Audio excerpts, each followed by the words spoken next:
Alam natin that if we deal with different people, alam natin na how they also work in different ways. Correct? O, tingnan mo pala yung katabi mo. Iba na yan. Tama? Iba na yan. Sabihin mo sa katabi mo, iba ka. Iba ka. Bakit? Kasi bawat tao ay may kanya-kanyang pananaw, perspective. Bawat tao ay may style, may preferences, may personality. So doon pa lang ay magkakaiba. Now, even if you belong to the same generation,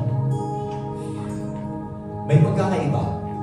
At dahil may pagkakaiba, nagkakaroon ng conflicts. Correct?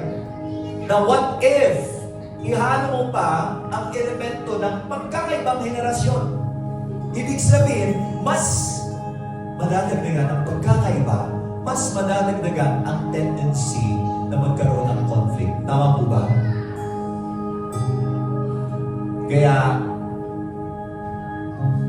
ngayon ay sana makita natin, ma-recognize natin yung katotohanan na yun. At sana ay makita natin on how we can work better with it. Kasi kung titingnan natin, yes, our differences are causing conflicts. But if we look at our differences and see how we can complement each other, then we can work together in a much better way. At magkakaroon ng sinasabi nating synergy. Di ba? Magkakaroon ng totoong call-out. Di ba? But that will happen only if there is love, there is humility, there is